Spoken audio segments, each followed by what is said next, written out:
Konnichiwa minasan. I hope this video finds y'all well. It's good to be talking to you on this beautiful spring morning. This video is going to be about the Mawashi Geri, or also known as the Roundhouse kick. Mawashi in Japanese means around, and the leg swings around in this particular kick, which is of course where it gets its name from. The Mawashi Geri, at least in karate, and by the way, I may say Mawashi Geri, I may say roundhouse kick interchangeably. So anyway, that's just how I talk with it. So at least in karate, the foot, we have two ways that we like to flex the foot. We like to keep the foot or the toes pointed, like so. And what this does is that as the leg swings around, it allows the leg and the foot work as like a baseball bat. And it swings around, and of course with karate, we strike with the top of the shin, the foot, and this area right here. The second way we like to position our foot with this kick is by flexing the foot, curling the toes back, and kicking with the ball of the foot. And you can imagine doing this kick with shoes on or steel-toe boots. In a self-defense situation, if you were to connect with this particular kick with those shoes on, you're going to ruin somebody's day, that is for sure. So this video though is not about how to do the kick. This video is actually not about the position of the foot either. I wanted to discuss and talk about the lowly supporting back foot. If you're not familiar with the Mawashi Geri, this kick starts at the foot, the supporting foot. The back foot is turned. Different arts do it different ways, but the back foot, the heel is turned facing towards the opponent, which causes the leg to twist out and causes the hip to turn in and allows the foot to go through and attack or strike the opponent. And it works almost like you're a coiled spring, just kind of whips around. And because the leg does go around, like I said earlier, that is that mawashi, that around. That's where the Japanese word, what the Japanese word means for around is mawashi. So with this supporting foot, you're going to find that placement is very, very important. So for example, and if you're going to notice that I kick with my lead front foot, some folks kick with their back foot, it all works out the same way because we all end up with a back foot. So when your back leg, your back foot is rotating, placement is very important. So for example, here is my kicking surface. And this Mawashi Geri, the Mawashi Geri can be thrown low toward the leg, thigh. It can be thrown toward the body, midsection, up into the head. My tire happens to be right here, so that's where I'm going to be striking. So, but I don't want you to think tire, I want you to think striking surface, all right? So here's my striking surface, and here's my supporting foot. I'm going to put my supporting foot on the outside of my striking surface, all right? And let's see what happens here. I missed. Now why did I miss? Too far away, and my my supporting leg was too far from the surface.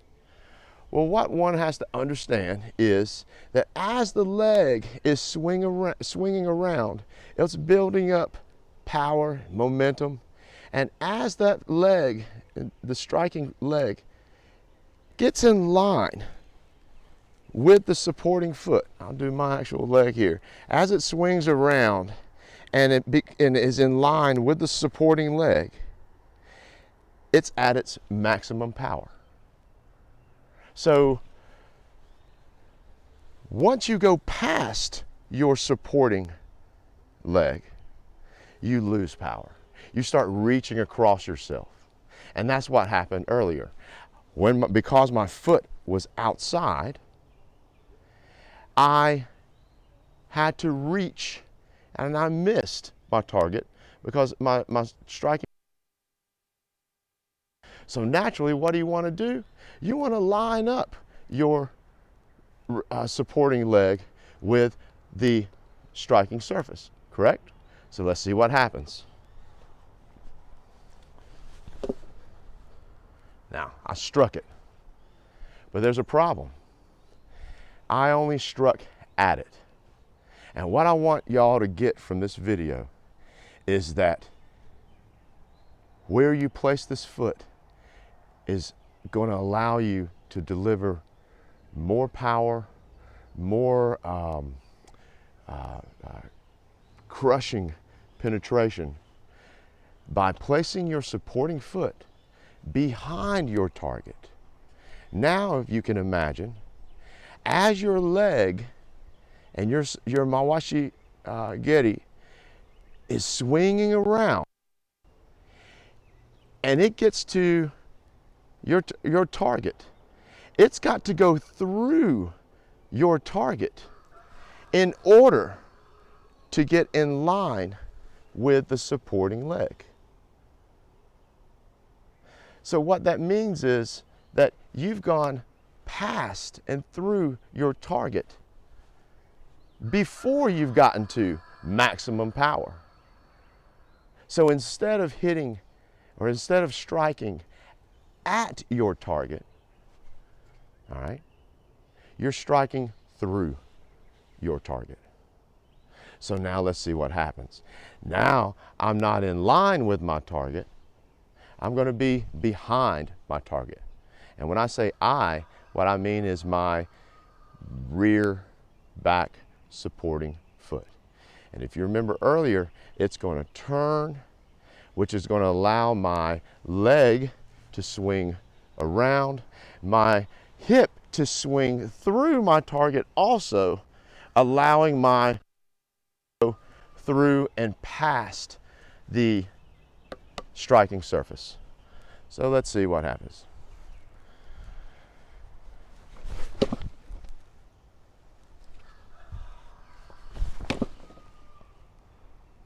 And there you go. So why is that important? Well, maybe you don't have a strong Mawashi Geri. Maybe it's from an injury or just there's all kind of reasons why your Mawashi Geri is not where you would like it to be.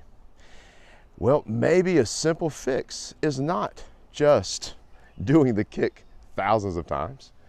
It may be as simple as placing your foot behind, just even a little behind the striking surface. And you're going to find that that's going to make a huge difference in how you deliver that power, but also how you feel it. Honestly, to be honest, how you feel it on the end of your leg. It should feel, because your hip goes through everything, it should feel a lot more solid, right, going through the target. So I hope you enjoyed that. I hope you learned something from this video. If you'd like to learn more from me, please go to my Udemy course. You can go to udemy.com. I think that's I'm not going to spell it. I'm not going to screw this video up by spelling it. But I want you to, if you want to look up, want to learn more from me, if you'll go to udemy.com and you can type in Isshinryu Karate, or you can also type in the dissection of Isshinryu Karate. And you can find some videos that I have put there, and I'm always adding more content. So thank you so much for your time, and y'all take care.